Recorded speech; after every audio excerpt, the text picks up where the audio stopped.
Құрметті қауым, маған мемлекеттік тіл саясатында қоғамдық ұйымдардың рөлі деген тақырыпта сөйлейсіз деген, бірақ осы мәселеге тоқталмас бұрын қазіргі біздің республикадағы мемлекеттік тілдің жағдайына келетін болсақ, шынында да 20 жылдан астам мемлекеттік тіл туралы заң қабылданғалы, бірақ әлі күнге дейін ол өзінің деңгейіне жетіп, өзінің орнын ала алмайды.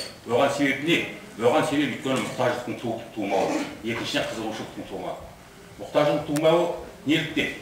Өйткені егерде шынында да әлгіндей нақты мемлекеттік тіл туралы заң қабылданып, сол заңда егерде мемлекеттік тілді білмейтін адамдар, бір азамат депутат болып сайлана алмайды, мемлекеттік қызметке алынбайды, немесе президентке сайлауға ұсталмайды деп нақты жазылатын болса, онда бәрінің мұқтаждық туады. Одан кейінгі бір мәселе.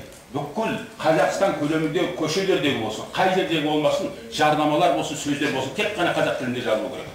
А біз қазақ тілін жазамыз да, жанына келіп орыс тілін қосып қойғаннан кейін қазақ тілін ешкім оқымайды, керегі де жоқ. Сондықтан мұқтаждық тудыру деген қазақ елінің көлеміндегі бүкіл сөздер, көшедегі барлық қайсысы болса тек қана қазақ тілінде жүргізілу керек. Үшінші мәселе мынау үлкен жоғары қызметте істейтін біздің мемлекет басқарып отырған адамдардың өздерінің қандай болсын жиналыста қазақша бір-екі сөзбен бастайды да артын ресми тілге көшіп кетуі. Осындай бір керек емес үлгіні көрсетіп отырған біздің елбасымыз Нұрсұлтан Әбішұлы Назарбаев. Қай жерге шықса да тек қана ресми тілде сөйлейді. Ал мемлекеттің басшысы өзінің мемлекеттік тілін менсінбей отырғанда, қадірлемей отырған кезде басқалардың көңіл-күйі қандай болады, кімнің қызығушылығы содан кейін бар. Сондықтан мемлекеттік тілді негізі менсінбеу, ол мемлекет, біздің мемлекет екендігімізді мойындамау деп түсінемін мен өзім. Мемлекеттік тіл деген ол біздің ел таңбамыз сияқты, біздің туымыз сияқты, біздің ән ұранымыз сияқты өте қастерлейтін үлкен киелі не болу керек. Сондықтан ағайындар, шынында да мемлекеттік тілді, мемлекет деңгейін көтереміз дейтін болса, жаңағыда ең бірінші мұқтаждық тудыру керек. Екінші қызығушылық тудыру керек.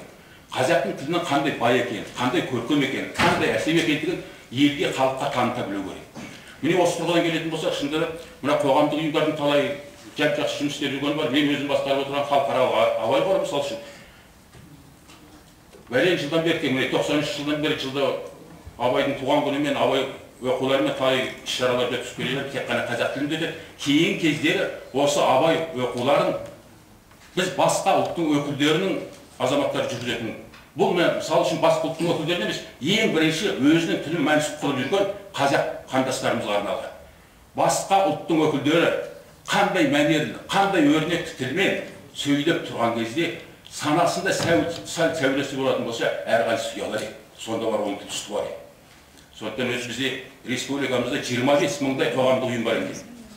Соның 6,5 мыңы біздің осы Алматы қаласында. Алматы қаласы шынында да бүкіл республикаға өнеге көрсететін, үлгі көрсететін локомотив сияқты алдында келе жатқан. Ал сол Алматы қаласының көшелерінде осының бәрі негізінен мемлекеттік тіл туралы заңның қабылданбағаны. Қазір бізге уәде беріп отыр, ұсыныс берілген мемлекеттік тіл туралы заң қабылданады деп. Қабылданғанда шынында да қазақ елінің көлеміндегі бүкіл жазулар, көшедегі болсын қай жерде, бүкіл жарнамалар қазақ тілінде жүретін болса, сонда бар адамның қызығушылығы, мәжбүрлігі туар еді. Ал осы салада мен мысалы үшін Алтынбасар қоғамдық қорын өте жақсы білемін. Халық үйі, демократиялық алтын бесік ұйымдардың қазақ тілін насихаттауда, қазақ тілін мемлекеттік тілде жүргізуде көп еңбек сіңіріп жүргенін білемін. Сондықтан егер де қоғамдық ұйымдар үлкен күш, қоғамдық ұйымдарды мемлекеттің мына кезінде шынында да біз далада қалдық та, кейін кезде мемлекет тарапынан бізге жақсы көңіл бөлінді. Өйткені грант ретінде лоттарда ақша бөлінеді, сол бөлінетін қаражатты мысалы үшін мемлекеттік тілді насихаттайтын қоғамдық ұйымдарға бөліп отыратын болса, бұл да үлкен қызығушылық тудырады де, адамдардың еңбекке жұмысқа деген насихаттауға деген қызығушылық тудырады. Сондықтан дәл бүгінгі күні қоғамдық ұйымдар бірен-сараны болмаса, жаңағы айтып жатырмыз, ал 60% осындай деген ол қағаз жүзіндегі дүние. Әйтпесе шын мәнінде мемлекеттік тілді мемлекет тұрғысында соны сыйлап қадірлеп, сол тілде жұмыс жүргізіп отырған ұйымдарды мен өзі аз білемін. Өзім хат алсам, республика шетелдермен міндетті амалсыз орыс тілінде жазасың. Ал республика көлемінде қазақша жазған хатыма жауап ала алмайдар болады.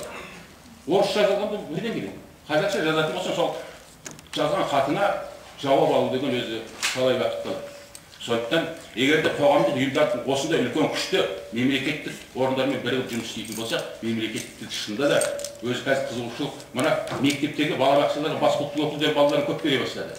Бұл міне тілдің болашағына деген үлкен сенімімізді тудырады. Сондықтан бәріміз жұмыла көтерген жүк жеңілдейді, бәріміз бірігіп мемлекеттік тілді көтереміз дейтін болсақ, соның аясында жұмыс істейтін болсақ, онда жұмысымыз да жемісті болады.